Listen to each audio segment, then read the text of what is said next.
ప్రభు నామానికే మహిమ కలుగునుగాక. కూడొచ్చిన మీ అందరికీ, కర్మిల ఆత్మీయ సహవాస సంఘ విశ్వాసులందరికీ మన ప్రభువును ఆయన ప్రియ కుమారుడునైన యేసుక్రీస్తు వారి శ్రేష్టమైన నామలో శుభములు మరియు అందరికీ వందనాలండి. ఇర్మియా గ్రంథం 46వ అధ్యాయాన్ని మనం ధ్యానం చేసుకుంటున్నాం. ఇర్మియా గ్రంథం 46వ అధ్యాయం. ఈ అధ్యాయంలో ముఖ్యమైన అంశం ఏంటంటే, ఐగుప్తును గూర్చి దేవుని యొక్క ఉగ్రత, ఐగుప్తు యొక్క శిక్ష వివరం ఇందులో మనం చూడొచ్చు. గత దినం వరకు మనం 10 వచనాలు ధ్యానం చేసుకున్నాం. 11వ వచనం చదువుతాను. ఐగుప్తు కుమారి కన్యక, గిలాదునకు వెళ్ళి గుగ్గిలము తెచ్చుకునుము, విస్తారమైన ఔషధములు తెచ్చుకొనుట వ్యర్థమే, నీకు చికిత్స కలగదు. ఐగుప్తు విస్తారమైన ఔషధముల ద్వారా అది బాగుపడదు. గిలాదుకు వెళ్ళి గుగ్గిలము తెచ్చుకో, విస్తారమైన ఔషధాలు కలిగిన తెచ్చుకున్న అది వ్యర్థమే, ఎందుకంటే నీకు చికిత్స కలగదు, నువ్వు బాగుపడవు అని ప్రభు చెప్తున్నారు. గిలాదు అనేది ప్రభు అయిన యేసుక్రీస్తుకు సాదృశ్యంగా ఉంది. పాప మానవుడు బాగుపడేది క్రీస్తులోనే. అందుకే ఇప్పుడు క్రీస్తు యేసునందు ఉన్నవారికి ఏ శిక్షా విధియు లేదు అని రోమపత్రిక 8వ అధ్యాయంలో చదువుతాం.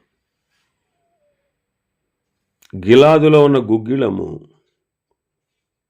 ప్రభువైన యేసుక్రీస్తు వారి రక్తమునకు సాదృశ్యం. యోహాను 1వ పత్రికలో రాయబడినట్టు,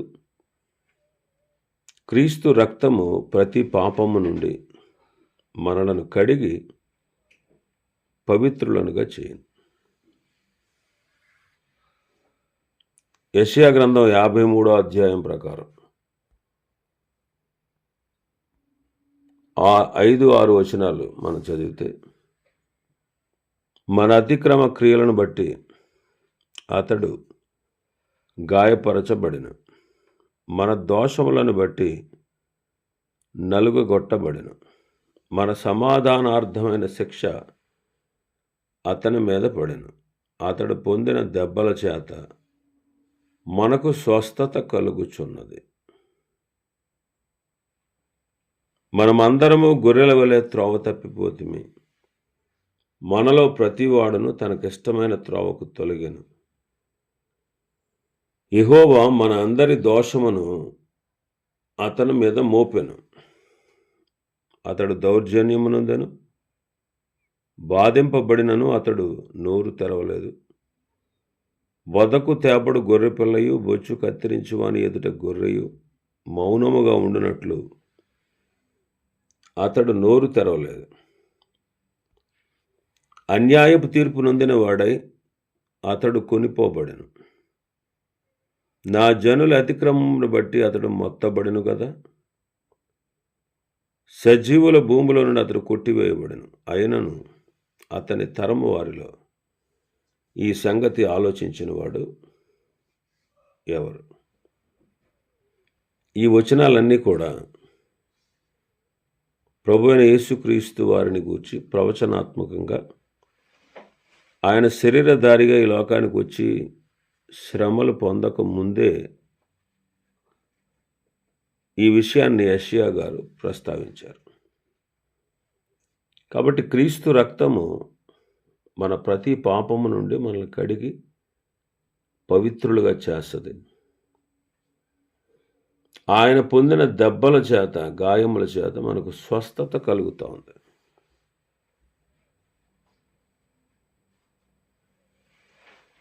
ఇప్పుడు ఐగుప్తు సిగ్గుపడాల్సి వచ్చింది. ఎందుకనంటే వారు ఇశ్రాయేలీయులకు చోటిచ్చారు. ఆ పాపం దాగదు. ఇశ్రాయేలీయులు ఐగుప్తులో దాక్కుందామని వెళ్ళారు. మరి దేవుని కనుదృష్టికి మరుగు కాగలరా వాళ్ళు? పాపం దాగదు. కొరింథీ సంఘంలో ఉన్న లోపాలు ఆసియాలో ఉన్నటువంటి సంఘాల వారందరూ విన్నారు. వెంటనే పౌలు గారు ఎఫెసు నుండి ఈ పత్రిక రాయడం మనం గమనిస్తాం. అంటే కొరింథీ పట్టణంలో ఉన్న సంఘములో ఉన్నటువంటి లోపాలు ఆసియా ఖండంలో ఎఫెసులో ఉన్నటువంటి పౌలు గారికి వినబడ్డాయి.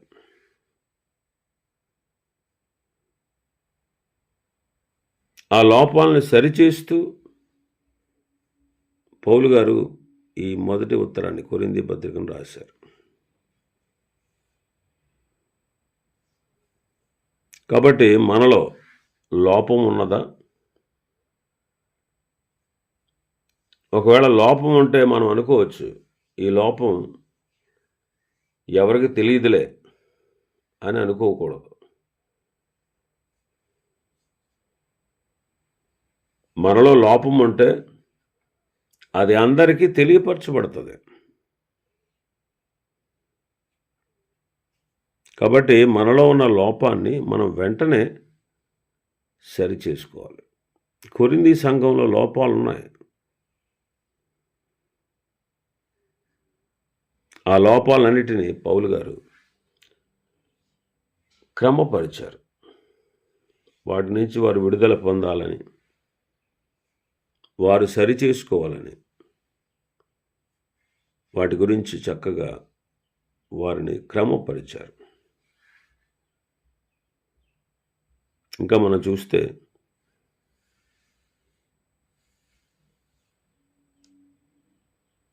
12-13 వచనాలు. నీకు సిగ్గు కలిగిన సంగతి జనములకు వినబడును, నీ రోదన ధ్వని దేశమందంతటా వినబడుచున్నది. బలాఢ్యులను తగిలి కూలుచున్నారు, ఒకని మీద ఒకడు పడి అందరూ కూలుదురు. బబులోను రాజైన నెబుకద్రెజరు బయలుదేరి వచ్చి ఐగుప్తీయులను హతము చేయుటను గూర్చి ఇర్మియాకు ప్రత్యక్షమైన వాక్కు అంట.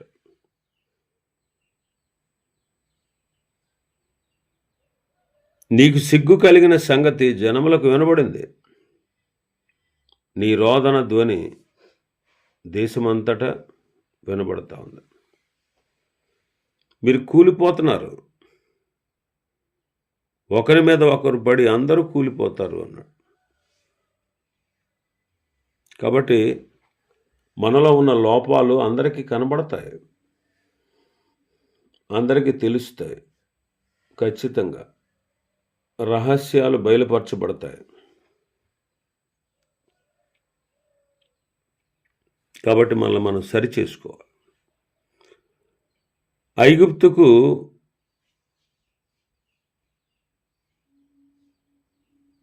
వారిని హతము చేయటాన్ని గూర్చి ఇర్మియాకు దేవుని వాక్కు ప్రత్యక్షమైంది.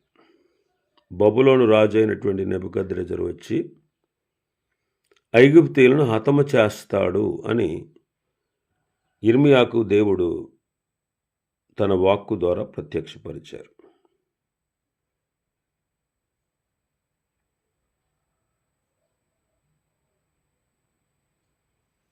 ఐగుప్తీయులకు సిగ్గు అందరికీ తెలుస్తుంది, అందరికీ తెలియపరచబడతా ఉంది. నీకు సిగ్గు కలిగిన సంగతి జనులకు వినబడెను. ఐగుప్తు సిగ్గుకరమైన జీవితంలో ఉంది. మనము సిగ్గుపడనక్కరలేని వారుగా మనం ఉండాలి.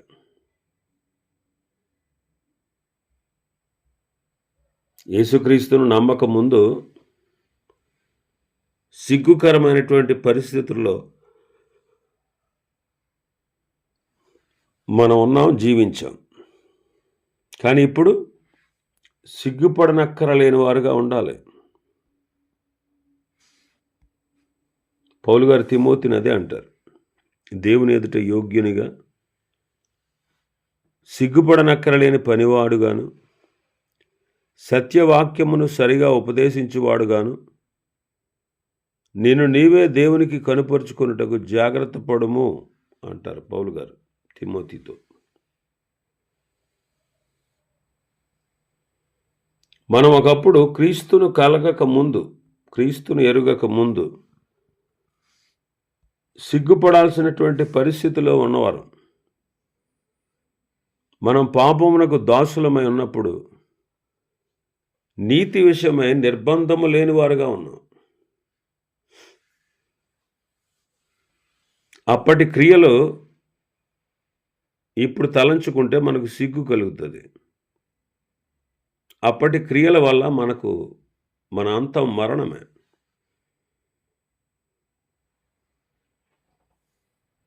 ఎఫెసీ పత్రిక 4వ అధ్యాయం 17వ వచనం నుంచి, కాబట్టి అన్యజనులు నడుచుకున్నట్లు ఇక మీదట మీరు నడుచుకొనవలదని ప్రభువునందు సాక్ష్యం ఇచ్చుచున్నాను.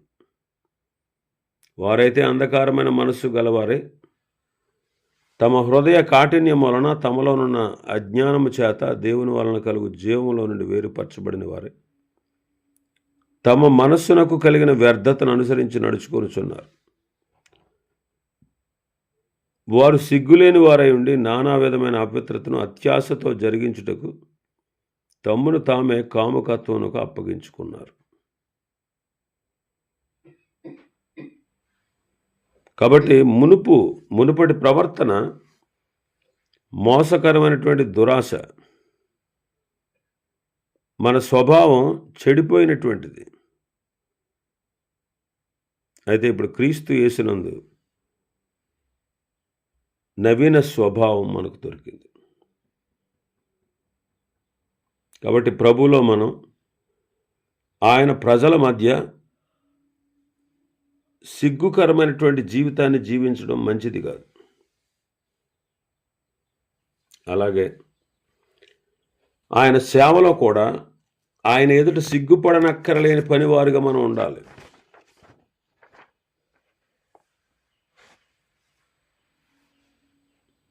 ఆయన ప్రత్యక్షమైనప్పుడు ఆయన ఎదుట మనం నిలవాలి. ఆయన ప్రత్యక్షమైనప్పుడు ఆయన ఎదుట మనం నిలవాలి. మనం ఆయన ఎదుట సిగ్గుపడక ధైర్యం కలిగి ఉండినట్లు మనం ఆయన యందు నిలిచి ఉండాలి. మనం ఆయన యందు నిలిచి ఉండాలి.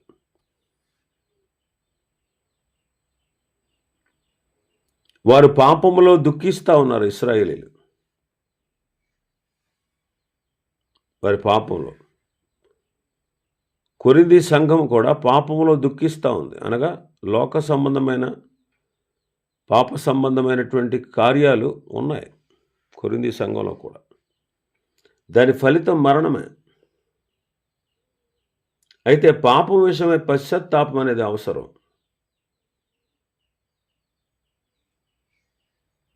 దైవ చిత్తానుసారమైన దుఃఖము రక్షణార్థమైన మారు మనసును కలిగిస్తుంది.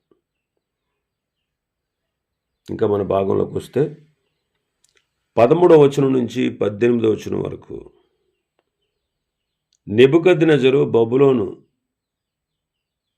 రాజు అతని ద్వారా ఐగుప్తునకు దేవుడు విధించబోయే శిక్షను గురించి మాట్లాడుతున్నాడు. ఎవరిని బట్టి శిక్ష? ఇశ్రాయేలీయులను బట్టి. నెబుకద్నెజరు ద్వారా ఐగుప్తునకు శిక్ష కలుగుతుంది అని దేవుడు యిర్మీయా ద్వారా సెలవిస్తున్నాడు. 14, 15, 16 వచనాలు చూస్తే, ఐగుప్తులో తెలియజేయుడి, మిగ్దోలులో ప్రకటింపుడి, నొప్పులోను తపహనేసులోను ప్రకటన చేయుడి. ఏమనగా ఖడ్గము నీ చుట్టూనున్న ప్రదేశములను మృంగివేయుచున్నది. మీరు లేచి ధైర్యం తెచ్చుకునుడి. నీలో బలవంతులైన వారు ఎలా తుడుపు పెట్టబడుచున్నారు. యెహోవా వారిని తోలివేయుచున్నాడు గనుకనే వారు నిలువకున్నారు. ఆయన సేవకులను తొట్టిల్ల చేయుచున్నాడు. వారొకరి మీద ఒకరు కూలుచు, లెండి, క్రూరమైన ఖడ్గమును తప్పించుకుందాము రండి, మన స్వజనుల యొద్దకు మన జన్మభూమికి వెళుదాము రండి అని వారు చెప్పుకుందురు. ఐగుప్తుకు అందలి పట్టణాలకి, మిగ్దోలు, నొపు, తపహనేసు పట్టణాల్లో ప్రకటన చేయండి.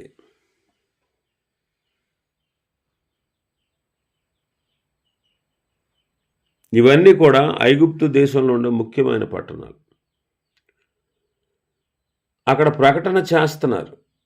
అలాగే ఈనాడు సంఘము కూడా లోకములో క్రీస్తును గూర్చి ప్రకటించాలి. అందుకే ప్రభువు చెప్పారు, మీరు సర్వలోకానికి వెళ్ళి సర్వ సృష్టికి సువార్తను ప్రకటించండి అన్నారు. ఒకవేళ ఆ ప్రకటన విని మారు మనసు పొందకపోతే వానికి దేవుని తీర్పు ఉంది. వాళ్ళు ఏమని ప్రకటన చేస్తున్నారు? బలవంతులు తుడుపు పెట్టబడుచున్నారు. 15వ వచనంలో, నీలో బలవంతులైన వారు ఎలా తుడుపు పెట్టబడుచున్నారు. వాళ్ళు నిలువలేక ఉన్నారు. 16వ వచనంలో, వారు తొట్టిల్లిపోతా ఉన్నారు. అదే 16వ వచనంలో, ఒకరి మీద ఒకడు పడి కూలుచున్నారు. అదే సమయంలో ఐగుప్తులో దాగిన ఇశ్రాయేలును బట్టి ఐగుప్తు సమూల ధ్వంసము చేయబడుతుంది. అలాగని శత్రువు వస్తున్నాడని, సమూల ధ్వంసం చేయబోతున్నాడని దేవుడు వారికి చాటించుచున్నాడు. కొరింథీ సంఘంలో ఒక వ్యక్తి పాపం చేసినప్పుడు పౌలు గారు అంటారు, పులిసిన పిండి ముద్దంతను పులియజేస్తుంది అన్నాడు. కాబట్టి క్రైస్తవులమైనటువంటి మనం స్థానిక సంఘంలోనూ, అలాగే మన చుట్టూ ఉన్న వారిలోనూ, మన ప్రదేశంలోనూ మనం ఆశీర్వాదకరంగా ఉండాలి.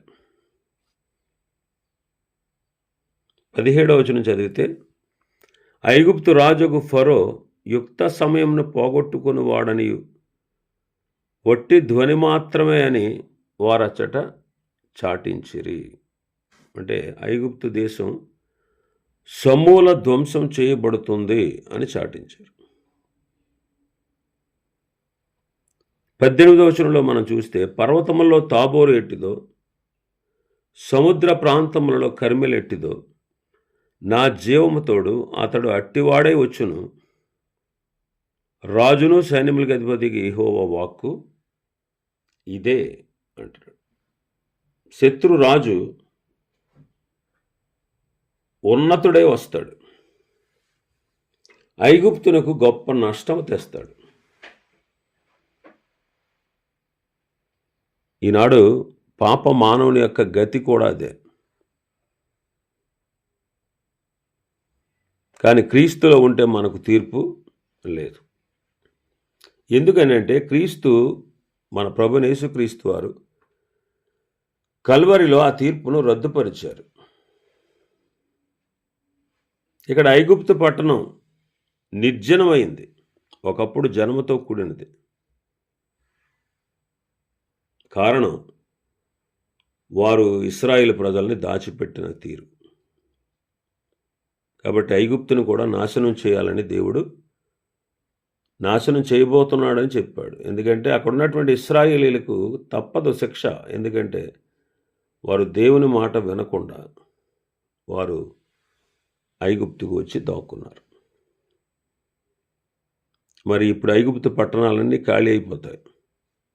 ఒకప్పుడు జనులతో నిండినటువంటి ఆ పట్టణాలు ఇప్పుడు నెబుకద్నెజరు రాజు యొక్క దాడికి అవి ఖాళీ కాబోతున్నాయి, నిర్జనం అయిపోతున్నాయి అన్నమాట.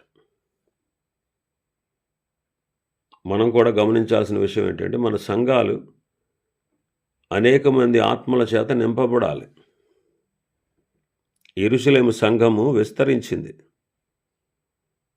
కారణం, అనేక మంది ప్రభునందు విశ్వాసం ఉంచి ప్రభుపక్షంగా చేర్చబడి